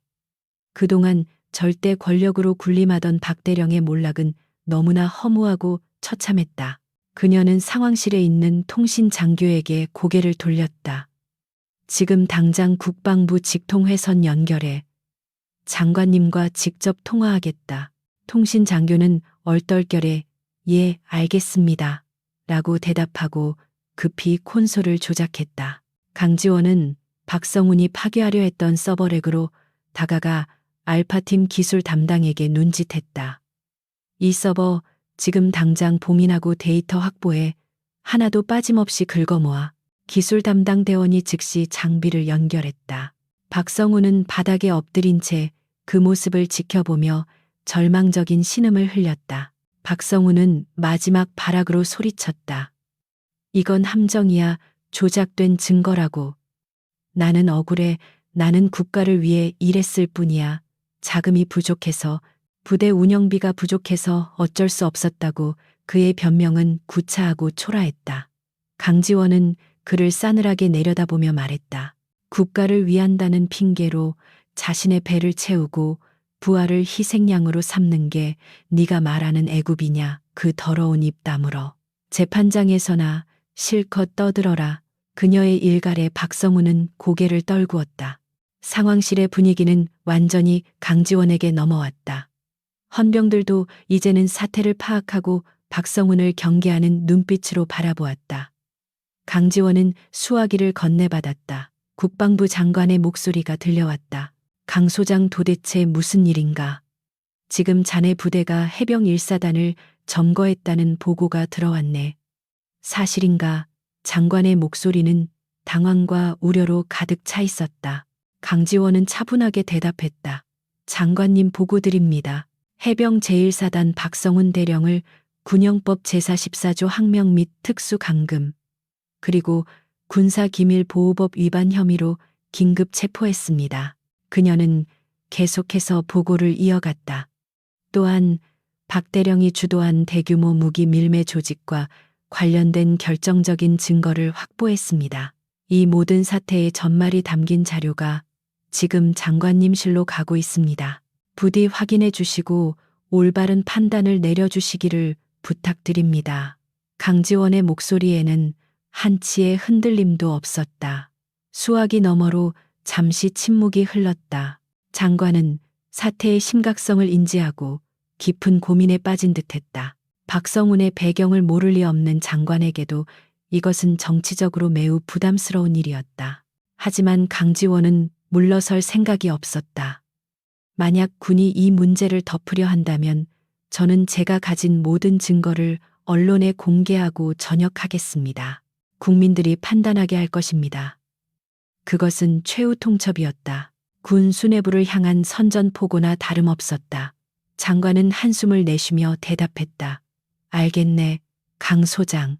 일단 현장을 통제하고 대기하게. 헌병대 수사관과 감사팀을 급파하겠네. 자네의 행동에 대한 책임을 묻는 건 그 다음 문제야. 전화를 끄는 강지원은 창밖을 바라보았다. 폭풍우가 지나간 새벽 하늘은 짙은 푸른색으로 변해 있었다. 비는 그쳤지만 바람은 여전히 차가웠다. 그녀는 긴장이 풀리면서 몰려오는 피로감을 느꼈지만 자세를 흐트러뜨리지 않았다. 박성훈은 헌병들에 의해 수갑이 채워진 채 구석에 쭈그리고 앉아 있었다. 한때 이 부대의 왕으로 군림했던 남자의 말로는 비참했다. 하지만 강지원은 동정심을 느끼지 않았다. 그는 자신의 죗값을 치러야 했다. 이제 남은 것은 김민준의 회복과 이 사건의 파장이 어디까지 미칠지 지켜보는 것이었다. 강지원은 알파 팀장 박대위에게 다가갔다. 박대위 부상당한 어깨는 괜찮나?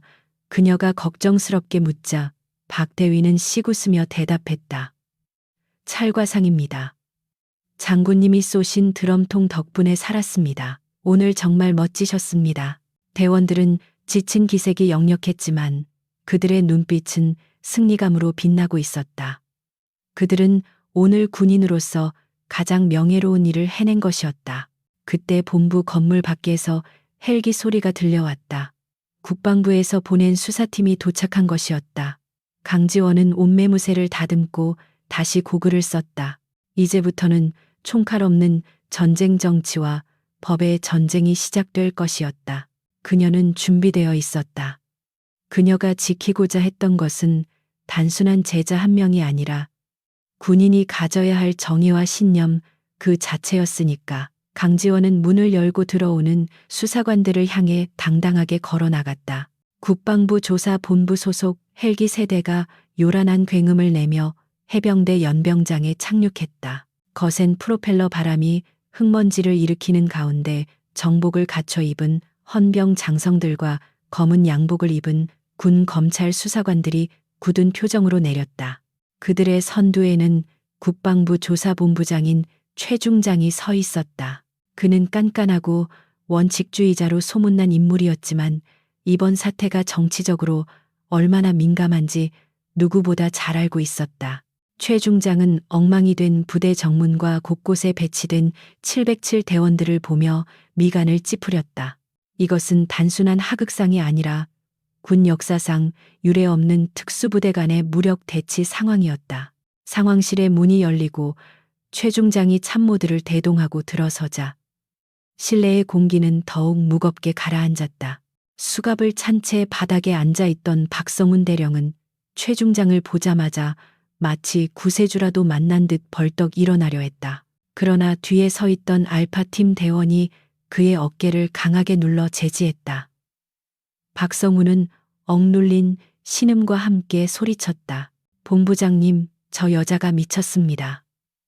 직속상관도 아닌 주제에 제 부대를 무력으로 점거하고 저에게 총을 쐈습니다. 이건 명백한 내란죄입니다. 당장 저 미친 여자를 구속하십시오. 최 중장은 박성훈의 피 묻은 손과 일그러진 얼굴을 잠시 바라보다가 시선을 강지원에게 돌렸다. 강지원은 정자세로 경례를 올렸다. 충성 707 특수임무단장 소장 강지원입니다. 최 중장은 그녀의 경례를 받지 않은 채 차가운 목소리로 물었다. 강 소장 자네가 지금 무슨 짓을 저질렀는지 알고 있나? 아무리 긴급 상황이라도 타군의 지휘관을 쏘고 부대를 점령해 절차를 무시한 독단적인 행동은 자네의 군 생활을 끝장낼 수도 있어. 지금 당장 무장해제하고 지휘권을 이양하게. 강지원은 눈 하나 깜짝하지 않고 대답했다.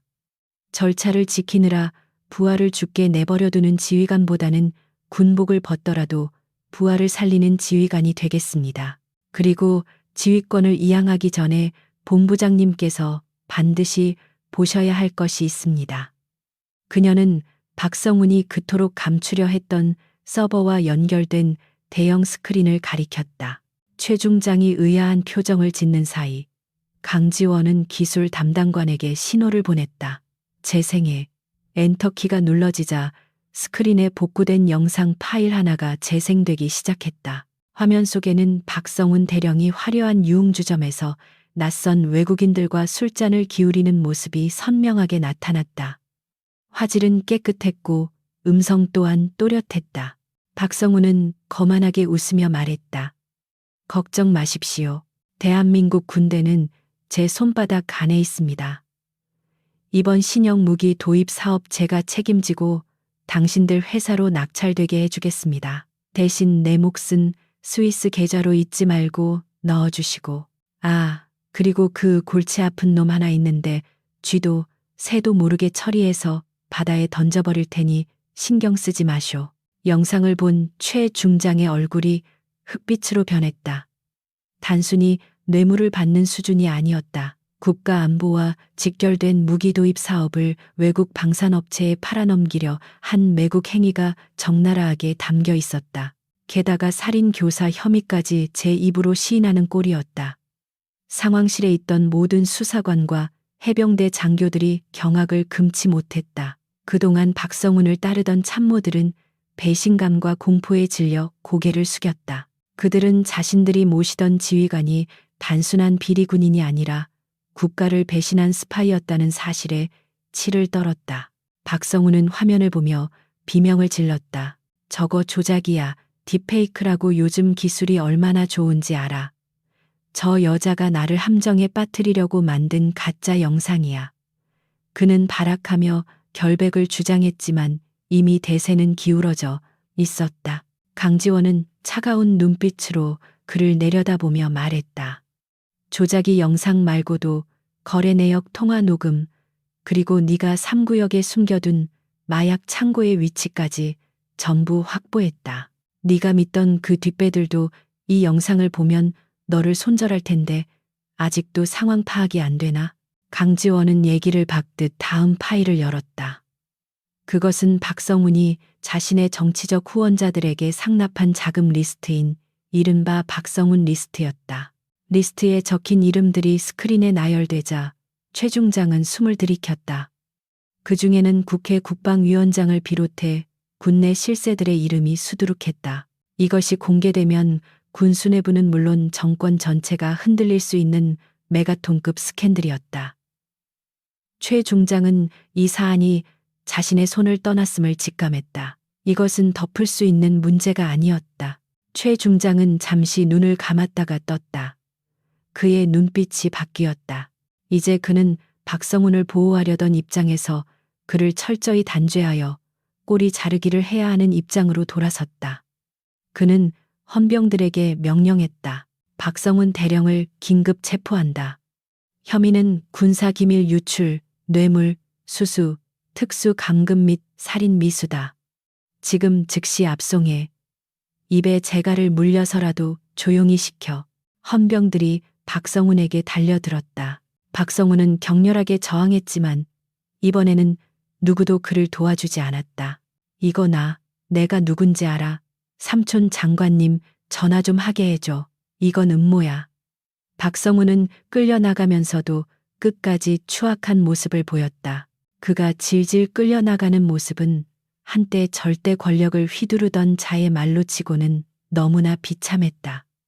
상황실에 남은 해병대 장교들은 수치심에 고개를 들지 못했다. 그들은 자신들의 부대가 자신들의 충성심이 범죄자의 도구로 이용당했다는 사실에 깊은 자괴감을 느꼈다. 강지원은 그들을 비난하지 않았다. 그저 묵묵히 그 광경을 지켜볼 뿐이었다. 박성훈이 끌려나간 후 최중장은 강지원에게 다가왔다. 그의 태도는 처음보다 훨씬 누그러져 있었다. 강 소장, 자네가 큰 건을 했군. 하지만 방식이 너무 거칠었어. 상부에서도 이번 일을 어떻게 처리할지 골머리를 앓을 거야. 자네에 대한 징계위원회가 열릴 수도 있네. 그는 현실적인 경고를 했다. 영웅적인 행동이었지만 군의 위계 질서를 무너뜨린 것에 대한 책임은 피할 수 없을 것이라는 뜻이었다. 강지원은 담담하게 고개를 끄덕였다. 각오하고 있습니다. 하지만 다시 돌아가도 똑같이 했을 겁니다. 군인이 국민과 부하를 지키는 일에 주저한다면 그 군복은 수의나 다름없으니까요. 그녀의 말에 최 중장은 씁쓸한 미소를 지었다. 그는 강지원의 어깨를 가볍게 두드리며 말했다. 자네 같은 군인이 아직 남아있어서 다행이군. 뒤처리는 우리가 맡겠네. 민준군. 그 친구는 자네 덕분에 살았어. 최 중장은 수사관들에게 현장 보존을 지시하고 상황실을 나갔다. 강지원은 창가로 다가가 밖을 내다보았다. 박성훈을 태운 호송차가 사이렌을 울리며 부대를 빠져나가고 있었다. 밤새 내리던 비는 완전히 그쳤고 구름 사이로 아침 햇살이 비치기 시작했다. 길고 길었던 밤이 끝났다. 그녀는 긴장이 풀리며 다리에 힘이 풀리는 것을 느꼈지만 억지로 버티고 섰다. 아직 해야 할 일이 남아 있었다. 그녀는 상황실에 남은 해병대 장교들에게 돌아섰다. 그들은 여전히 침울한 표정으로 서 있었다. 귀관들에게 묻겠다. 너희는 누구를 위해 충성하는가? 박성훈 개인인가? 아니면 대한민국과 국민인가? 강지원의 질문은 날카로웠지만 그 안에는 진심 어린 충고가 담겨 있었다. 가장 선임인 중령이 떨리는 목소리로 대답했다. 국가와 국민입니다. 강지원은 고개를 끄덕였다. 그렇다면 부끄러워하지 마라. 너희는 속았을 뿐 공범이 아니다. 하지만 오늘의 수치를 잊지 마라. 그리고 다시는 부당한 명령에 고개 숙이지 마라. 그것이 너희가 입은 붉은 명찰의 자존심을 지키는 길이다. 강지원의 말은 패배감에 젖어 있던 해병대 장교들의 가슴을 울렸다. 그들은 일제히 차렷 자세를 취하고 강지원에게 경례했다. 그것은 계급에 대한 복종이 아니라 진정한 군인에 대한 존경의 표시였다. 강지원은 그들의 경례를 정중하게 받아주었다. 그녀는 더 이상 그들을 적으로 보지 않았다. 부대는 빠르게 안정을 되찾아가고 있었다. 707 대원들도 경계 태세를 풀고 철수 준비를 시작했다. 그때 강지원의 개인 단말기가 다시 진동했다. 이번에는 병원이었다. 그녀는 급하게 전화를 받았다. 여보세요, 민준이. 김민준 환자 상태는 어떻습니까? 수화기 너머로 의사의 지친 목소리가 들려왔다. 수술은 성공적으로 끝났습니다. 고비를 넘겼어요. 내상과 출혈이 심했지만 환자의 살려는 의지가 워낙 강해서 버텨냈습니다.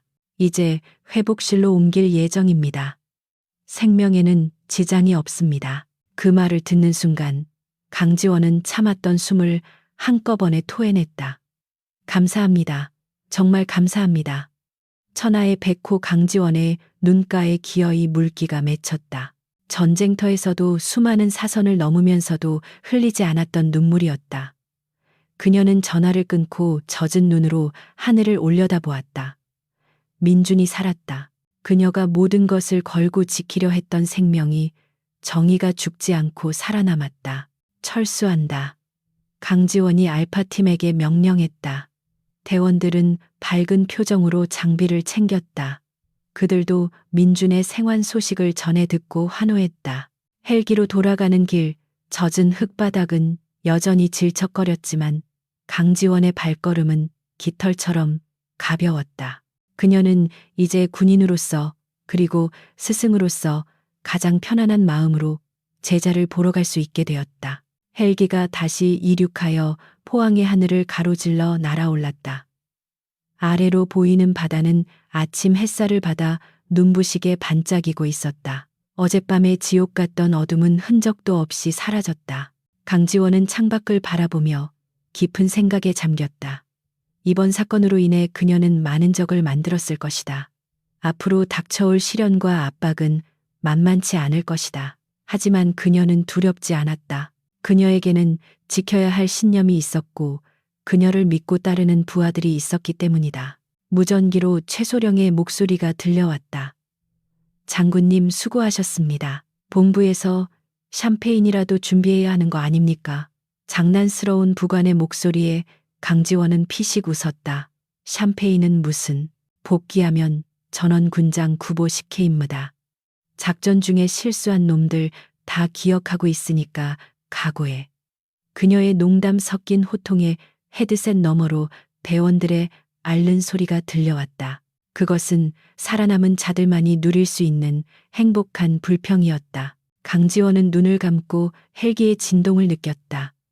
피로가 몰려왔지만 마음은 평온했다. 박성훈의 가면은 벗겨졌고 추악한 진실은 세상에 드러났다. 이제 남은 것은 상처 입은 이들을 위로하고 무너진 정의를 다시 세우는 일뿐이었다. 그녀는 병원에 누워있을 민준에게 해줄 말을 생각했다. 고생했다. 그리고 고맙다 사라져서 그 짧은 한마디면 충분할 것 같았다. 헬기는 병원이 있는 도시를 향해 속도를 높였다. 멀리서 병원의 하얀 건물이 보이기 시작했다. 강지원은 옷매무새를 다시 한번 다듬었다.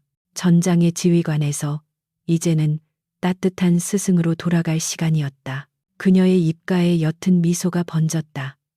진짜 승리는 적을 죽이는 것이 아니라 소중한 사람을 지켜내는 것이라는 사실을 그녀는 다시 한번 깨달았다. 국군 수도병원 VIP 병동의 복도는 유난히 고요했다. 창밖으로 쏟아지는 따스한 아침 햇살이 하얀 벽에 반사되어 눈부시게 빛나고 있었지만 병실 앞을 지키는 헌병들의 표정은 엄숙했다. 강지원은 피와 흙탕물로 얼룩진 전투복을 벗고 정갈한 정복으로 갈아입은 채 병실 앞에 섰다. 그녀의 가슴에 달린 훈장들이 햇빛을 받아 반짝였고 어깨의 소장 계급장은 그 어느 때보다 무겁게 느껴졌다. 그녀는 잠시 숨을 고르며 문손잡이를 잡았다. 전쟁터에서 적진을 향해 돌격할 때보다 지금 이 순간이 더 떨리고 긴장되었다. 문을 열자 소독약 냄새와 함께 기계음이 규칙적으로 들려왔다. 침대 위에는 온몸에 붕대를 감은 김민준이 누워 있었다. 산소호흡기에 의지해 힘겹게 숨을 쉬고 있는 그의 모습은 건장했던 예전의 모습을 찾아볼 수 없을 만큼 야위어 있었다. 강지원은 조용히 다가가 침대 옆 의자에 앉았다. 그녀의 시선이 멍투성이인 민준의 얼굴에 머물렀다. 그 참혹한 고문의 흔적들은 그가 얼마나 처절하게 버텼는지를 말해주는 훈장과도 같았다. 강지원은 장갑을 벗은 맨손으로 민준의 거친 손등을 조심스럽게 덮었다. 따뜻한 체온이 느껴졌다. 살아있었다. 그것만으로도 그녀는 가슴이 벅차오름을 느꼈다. 얼마나 시간이 지났을까. 민준의 손가락이 미세하게 꿈틀거렸다. 강지원이 놀라 고개를 들자 민준이 천천히 눈을 뜨고 있었다. 아직 마취 기운이 남아 초점이 흐릿했지만 그는 본능적으로 자신의 곁에 누가 있는지 알아보는 듯했다. 교관님.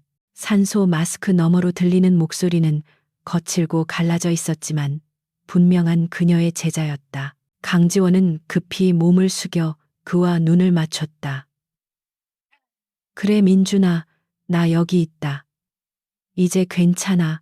아무도 너를 해치지 못해. 그녀의 목소리는 물기를 머금고 미세하게 떨리고 있었다. 민준은 힘겹게 입꼬리를 올려 희미한 미소를 지었다. 죄송합니다. 저 때문에 장군님께서 곤란해지셨을 텐데. 죽음의 문턱에서 돌아온 그가 처음 꺼낸 말은 자신의 안위가 아닌 스승에 대한 걱정이었다. 그 우직함과 바보 같은 충성심에 강지원은 콧날이 시큰해졌다. 그녀는 짐짓엄한 표정을 지으며 고개를 저었다. 쓸데없는 소리. 제자가 스승에게 살려달라고 했는데 외면하는 스승이 어디 있나. 넌 잘못한 거 없다. 넌 군인으로서 해야 할 일을 했고 나도 내 일을 했을 뿐이야. 그날 오후 대한민국은 발칵 뒤집혔다. 국방부 기자회견장에서 공개된 박성훈 대령의 비리 영상과 박성훈 리스트는 사회 전체에 거대한 충격을 안겨주었다. 뉴스는 연일 해병대 게이트라는 이름으로 사건을 대서특필했고 시민들은 분노하여 거리로 쏟아져 나왔다. 군 내부의 부패한 사조직이 무기 밀매와 마약 유통에까지 손을 댔다는 사실은 국민들의 신뢰를 바닥으로 떨어뜨렸다. 청와대는 즉각적인 특별 수사를 지시했고 박성훈과 연루된 장성들과 정치인들이 줄줄이 소환되었다. 성역 없는 수사가 시작된 것이다. 박성훈은 구치소 독방에 수감되어 재판을 기다리는 신세가 되었다. 그는 자신의 변호인단을 통해 어떻게든 형량을 줄여보려 발버둥쳤지만 강지원이 확보한 증거들이 워낙 명백하여 빠져나갈 구멍이 없었다. 한때 차기 참모총장 후보로 거론되던 그의 몰락은 인과응보 그 자체였다. 반면 강지원은 국민적 영웅으로 떠올랐다. 부당한 권력에 맞서 제자를 구하고 정의를 구현한 참된 군인이라는 찬사가 쏟아졌다. 그녀의 행동은 군인들에게도 큰 울림을 주어 군 내부 자정운동의 기폭제가 되었다. 하지만 군 수뇌부의 입장은 달랐다. 여론은 강지원의 편이었지만 군의 위계질서를 무너뜨린 그녀의 행동을 그냥 넘어갈 수는 없었다. 사건 발생 일주일 후 강지원은 국방부 징계위원회에 회부되었다. 회의실 공기는 무거웠고 위원들은 복잡한 표정으로 그녀를 바라보았다. 위원장은 안경을 고쳤으며 물었다. 강지원 소장 귀관은 상부의 승인 없이 타부대를 무력 점거하고 지휘관에게 상해를 입혔다. 이는 명백한 군법 위반이다. 이에 대해 변명할 말이 있는가? 강지원은 자리에서 일어나 정면을 응시했다. 그녀의 눈빛에는 한 점의 부끄러움도 없었다. 군법 위반임을 인정합니다. 그에 따른 어떤 처벌도 달게 받겠습니다. 하지만 군인의 제일 덕목은 국민의 생명과 안전을 지키는 것입니다. 제부하 역시 대한민국 국민이며 저는 그를 지킬 의무가 있습니다. 만약 다시 그 상황이 온다 해도 저는 똑같은 선택을 할 것입니다. 부하를 버린 지휘관은 전장에 설 자격이 없기 때문입니다. 그녀의 당당한 최후 진술에 회의실은 숙연해졌다. 징계 결과는 견책에 그쳤다. 파면이나 해임을 요구하는 목소리도 있었지만 들끓는 여론과 그녀가 세운 공로를 무시할 수 없었기 때문이었다. 사실상 면죄부나 다름없는 결과였다. 징계위원회를 마치고 나오는 강지원을 기다리고 있던 것은 수많은 취재진과 그녀를 응원하는 시민들이었다. 그녀는 쏟아지는 플래시 세례를 뒤로하고 조용히 차에 올랐다. 그녀가 원한 것은 명예나 인기가 아니었다. 그저 군복을 입은 자로서의 양심을 지키고 싶었을 뿐이었다. 계절이 바뀌어 병원 정원에는 벚꽃이 흩날리고 있었다. 민주는 휠체어에 앉아 따뜻한 봄바람을 맞고 있었다. 아직 거동이 불편했지만 그의 얼굴에는 생기가 돌았다. 강지원은 사복 차림으로 벤치에 앉아 그를 지켜보고 있었다. 재활 훈련은 할만하냐 그녀의 물음에 민주는 씩씩하게 대답했다. 예, 힘듭니다. 교관님께 얼차려 봤던 시절 생각하면 이 정도는 아무것도 아닙니다. 두 사람은 서로를 마주보며 웃음을 터뜨렸다. 지옥 같던 그날 밤의 기억은 이제 두 사람을 이어주는 끈끈한 전우애로 남아 있었다. 장군님, 저는 전역하지 않겠습니다. 민준이 진지한 표정으로 말했다. 강지원은 놀란 듯 눈썹을 치켜 세웠다. 몸도 성치 않은데 굳이 군에 남겠다고. 밖에서 편하게 살 수도 있잖아. 민주는 고개를 저었다. 이번 일을 겪으면서 깨달았습니다. 썩은 부분이 있다면 도려내고 고쳐야지 피한다고 해결될 일이 아니라는 것을요. 저도 장군님 같은 지휘관이 되고 싶습니다. 제 부하들을 끝까지 책임지는 그런 군인이 되겠습니다. 그의 눈은 새로운 결의로 빛나고 있었다. 강지원은 흐뭇한 미소를 지으며 민준의 어깨를 두드렸다. 그래, 좋은 생각이다. 너 같은 놈들이 남아있어야 이 군대가 바로 서지. 몸 다 나으면 707로 와라. 내 밑에서 다시 처음부터 굴러보자. 이번엔 봐주는 거 없다. 민준은 경례를 붙이며 큰 소리로 대답했다. 충성 알겠습니다.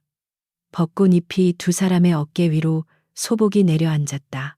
그것은 시련을 이겨낸 이들에게 내리는 축복과도 같았다. 시간이 흘러 강지원은 다시 707 특수임무단 연병장에 섰다. 새로운 신입 대원들이 진흙탕을 구르며 훈련을 받고 있었다. 그들의 우렁찬 기합 소리가 하늘을 찔렀다. 강지원은 그들을 바라보며 생각에 잠겼다. 권력은 부패하기 쉽고 정의는 지키기 어렵다. 하지만 누군가는 끊임없이 깨어 있어야 하고 누군가는 용기를 내어 맞서야 한다. 그녀가 입고 있는 군복의 무게는 여전히 무거웠지만 이제는 그 무게를 기꺼이 감당할 수 있을 것 같았다. 그때 최소령이 다가와 보고했다. 장군님, 작전 브리핑 준비되었습니다. 상황실로 이동하셔야 합니다. 강지원은 모자를 고쳐 쓰고 고개를 끄덕였다. 가자. 그녀는 뒤를 돌아보지 않고 뚜벅뚜벅 걸어갔다. 그녀의 등 뒤에는 백호라는 부대 마크가 선명하게 새겨져 있었다. 어둠이 아무리 깊어도 호랑이의 눈빛은 꺼지지 않을 것이다. 그리고 그 눈빛이 살아있는 한 대한민국 군대의 정의 또한 결코 무너지지 않을 것이다.